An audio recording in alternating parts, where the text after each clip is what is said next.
பெற்ற பொழுதினிலும் பெரிது உவப்பர் பெற்றது உற்றது உலகுக்கு எனின்.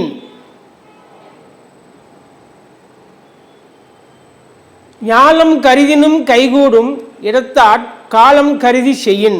அனைவருக்கும் வணக்கம்.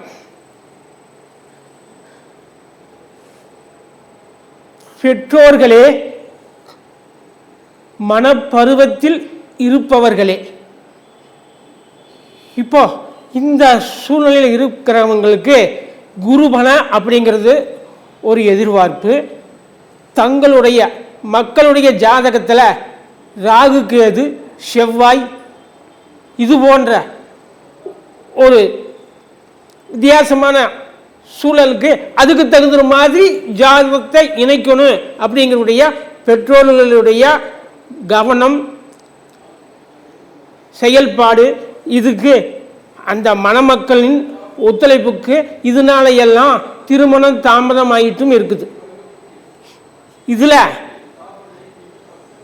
குருபலமும் இருந்தது. ராகு கேது தான் சேர்த்துனோம். 2 பேர்த்துக்குமே செவ்வாய் தோஷம் இருந்தது. ஆனால் இப்படி இருந்து பொருத்தமாக சூழ்நிலையில் நல்ல முகூர்த்தத்தில் தான் திருமணம் செஞ்சு வச்சோம். ஆனால் இந்த மாதிரி ஆகி போச்சு இப்படிங்கிற ஒரு வருத்தமான கருத்தும் இன்னைக்கு நிலவுவது சாதாரணமாக இருக்கிறது. இதில் செயற்கை கருத்தரித்தல் மையம் என்பது இன்னைக்கு நகரத்துக்கு நகரம் இருக்குது. 3 தலைமுறைக்கு முன்னாடியெல்லாம் இந்த கருத்தரித்தல் மையமே இல்லை.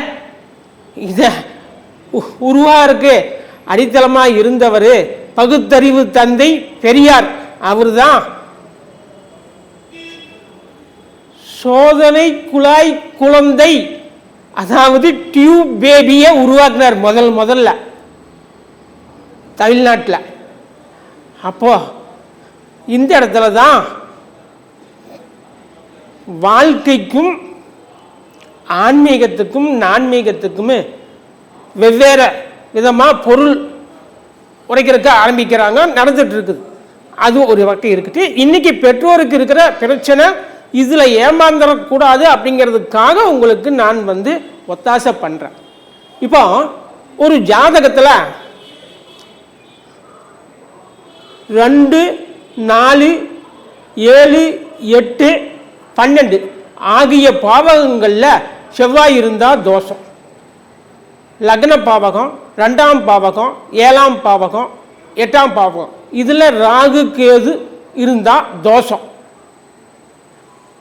அப்போ இந்த பாவகங்கள் எல்லாம் இந்த கிரகங்கள் இருக்குதா, அப்படியே இருந்தாலும் எவ்வளவு சதவிகிதத்தில் இருக்குது அப்படிங்கிறத இதை பார்த்தீங்களா? இந்த மாதிரி 12 கட்டமுள்ள ராசி நவாம்சத்தில் இருக்கக்கூடிய, அதாவது ஒவ்வொரு கிரகமும் இன்ன நட்சத்திரத்தில் இன்ன பாதத்தில் இன்ன பாகையில் இருக்கும் அப்படிங்கிற விவரம் இந்த ஒரு பக்க ஜாதகத்திலேயே இருக்குமுங்க. இதன் பிரகாரம் பார்த்தீங்களா, காளி அப்படிங்கிற ஜாதகர் அவருடைய ஜாதகத்தை இந்த சக்கரத்தில் அமைக்கும் பொழுது இங்கே பார்த்தீங்களா, லக்னத்துக்கு 8ல் செவ்வாய் அப்படின்னு இங்கே இருக்கு. அப்போ இந்த லக்னத்துக்கு 8ல் செவ்வாய் இருக்கிற மாப்பிளைக்கு அதே 8ல் இருக்கிற மணமகளை தான் திருமணம் செய்து வைக்க வேண்டும் அப்படிங்கிற இதில் பெற்றோர்கள் செயல்பட்டு இருப்பாங்க. ஆனால் இந்த செவ்வாய் 8ல் தான் இருக்குதா, அப்படியே இருந்தாலும் எவ்வளவு சதவிகிதத்தில் இருக்குது அப்படிங்கிறத இந்த சக்கரம் தெரிவிச்சு. அப்போ இந்த செவ்வாய் 8லேயே இல்லை, அது 9ல் தான் இருக்குது அப்படின்னு இந்த சக்கரம் தெரிவிக்குது. அப்போ இந்த செவ்வாய் தோஷம் இல்லாத மாப்பிள்ளைக்கு அந்த செவ்வாய் தோஷம் உள்ள பெண்ணை திருமணம் செய்து வச்சா இருவருக்கும் அந்யோன்யத்தில் திருப்திகரமான சூழ்நிலை இருக்காது.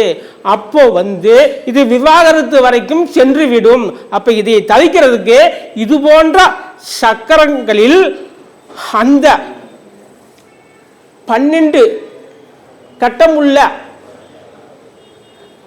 இதுல கிரகங்கள் அமைக்கிறதுக்கு அதில் இருக்கிற கிரகத்தை எடுத்து இந்த 108 கட்டமுள்ள இந்த சக்கரத்தில் அமைச்சோம்னா இந்த மாதிரி ஒரு தெளிவான கருத்துக்கு நாம பொதுமக்களை தெரிவிக்கலாம். அப்போ அதில் பயன்படுத்தி அவங்க இந்த ஏமாற்றம் இல்லாத ஒரு நிலையை அடைவார்கள். வாய்ப்புக்கு நன்றி. எனது விவரம்: விஜயமங்கலம், கருணாகரன். என்னுடைய அலைபேசி வரிசை எண் 88 70 53 10 83. நன்றிங்க. என்னன்றி கொண்டார்க்கும் உய்வுண்டாம், உய்வில்லை செய் நன்றி கொன்ற மகற்கு. எக்கருத்தை எதன் வழி தெரிந்தாலும் அக்கருத்தின் அகக்கருத்தை தெரிவிப்பது அறிவு. நன்றிங்க.